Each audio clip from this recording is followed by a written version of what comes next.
What's up guys? Ya jadi gue mau bahas pertandingan Swiss lawan Italia,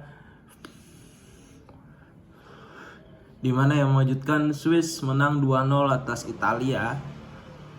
Sebenarnya sebelum mulai pertandingan gue rasa Italia bakal menang, tapi ternyata setelah nonton pertandingan sebelum pun terjadinya gol, ini benar-benar Italia di apa ya, istilahnya di obok-obok lah. Jadi gol pertama dari Swiss ini benar-benar asis dari Varga ya.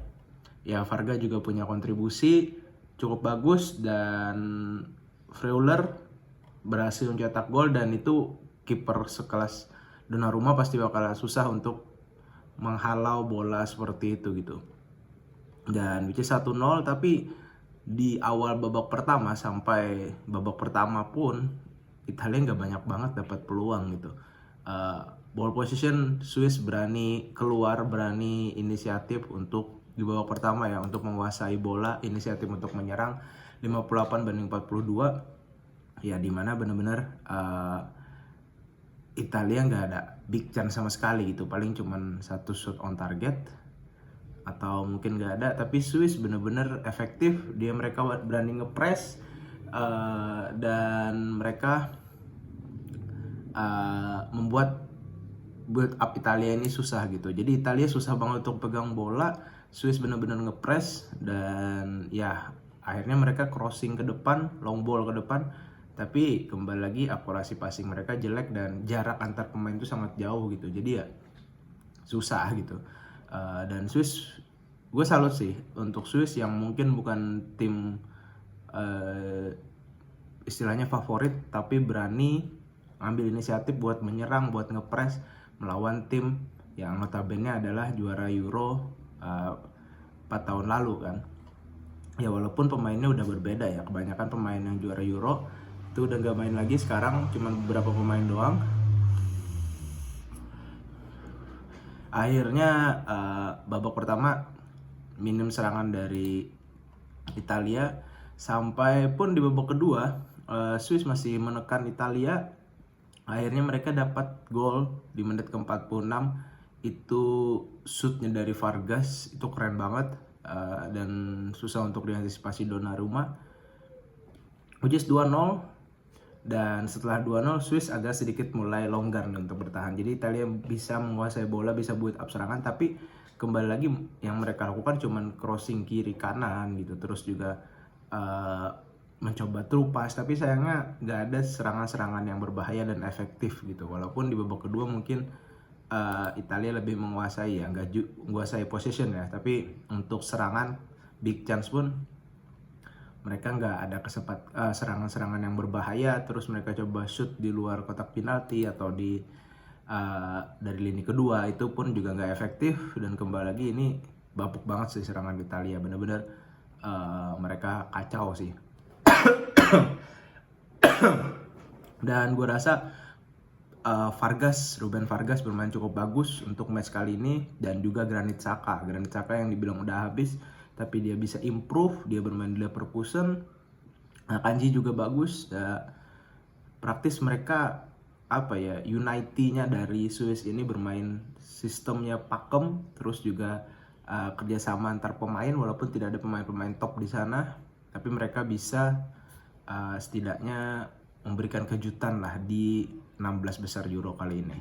Oke lah, jadi langkah Italia sudah terhenti, dan Swiss nanti akan melaju ke babak selanjutnya. Kayaknya mungkin ketemu pemenang dari Slovakia Inggris ya kalau nggak salah. Dan di match berikutnya itu ada pertandingan antara Jerman lawan Denmark, di mana Jerman masih menggunakan formasi yang sama 4-2-3-1 dan Denmark 3-4-2-1. Yang menarik ya, Jerman ini Jonathan Tah yang biasa jadi starter tidak bermain, mungkin karena akumulasi kartu, jadi digantikan oleh Scottelberg. Terus juga David Raum diberi kesempatan. Biasanya kan yang bermain di sana itu kalau nggak salah ini ya, Mittelstand ya. Terus di tengah masih Andrik dan Kroos, Musiala, Leroy Sané nih. Biasanya kan Florian Wirtz, Sané yang dimainkan, Gundogan. dan Kai Havertz sebagai false nine. Ya, dari segi permainan di 10 menit awal pertama itu Jerman benar-benar menguasai pertandingan. Swiss hampir nggak dapat peluang sama sekali, benar-benar banyak banget big chance dari Jerman. Tapi kembali lagi gue rasa Jerman pun sempat mengejutkan di menit ketiga kalau nggak salah, itu corner heading dari Schlotterberg cetak gol, tapi sayang dianulir wasit karena Kimmich ada sedikit dorongan di kotak penalti gitu. Dan akhirnya laga sempat dihentikan karena cuaca yang sangat buruk beberapa menit, 10 atau 15 menit. Dan akhirnya Swiss punya beberapa peluang di babak pertama itu lewat counter ataupun juga dari mereka punya banyak cukup peluang lah dari Højlund juga gitu. Tapi ya kembali lagi mereka belum bisa tembus dari New Year sih. Dan memang kita lihat di babak pertama praktis Jerman menguasai pertandingan di awal-awal babak pertama lah. Walaupun mereka gagal mencetak gol, akhirnya di awal babak kedua itu Swiss dapat 1 gol lewat Anderson. Sayang gol ini dianulir karena memang offside gitu. Memang offside-nya tipis banget, ujung kakinya doang yang offside. Tapi kembali lagi karena sekarang udah ada sistem apa ya istilahnya lain teknologi lah, jadi sedikit offset pun bakal ke-detect gitu. Jadi akhirnya gol dianulir, dan selang gol dianulir itu Jerman dapat penalti. Setelah itu mereka dapat serangan counter penalti itu mengenai pemainnya mengenai Anderson ya kalau nggak salah. Kena sedikit banget tangannya, cuman karena memang sekarang kan di bola itu ada teknologi yang keren, jadi bisa mendeteksi sekecil apapun handball bakal ke-detect dan fix penalti diberikan. Akhirnya Havertz cetak 1 gol dari titik putih, keunggulan 1-0 untuk Jerman di menit ke-53, dimana ya ini sih agak sedikit unlucky ya gue bilang untuk Denmark. Eriksen mungkin bermain cukup bagus juga. Højlund bapuk sih, beberapa peluang, 2 peluang lah setidaknya yang bagus, tapi sayangnya dia nggak bisa mengkonversi jadi gol.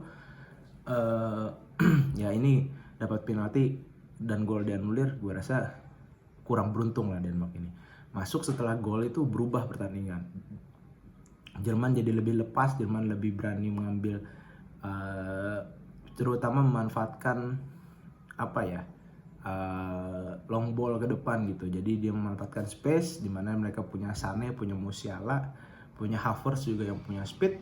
Di situ dimanfaatkan oleh Jerman dan akhirnya masuklah gol kedua itu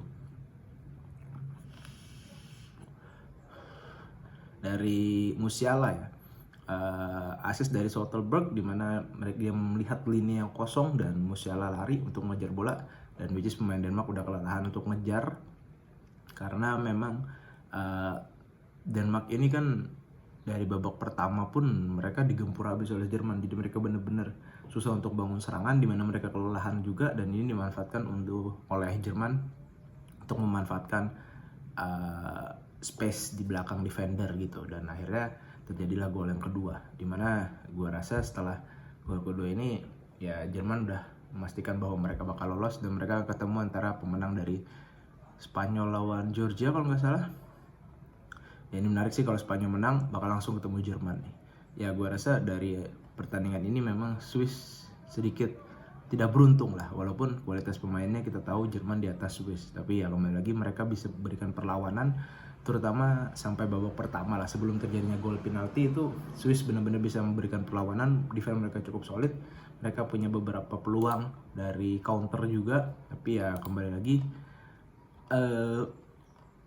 Jerman mereka punya kualitas pemain, mereka punya ketenangan, dan mereka bisa memanfaatkan itu, which is mereka lolos ke babak selanjutnya. Oke, segitu dulu review singkat 2 pertandingan Euro ini.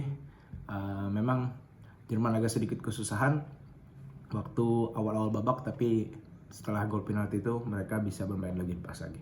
Dan gue salut sih untuk fighting spiritnya dari Denmark. Oke, see you di video selanjutnya.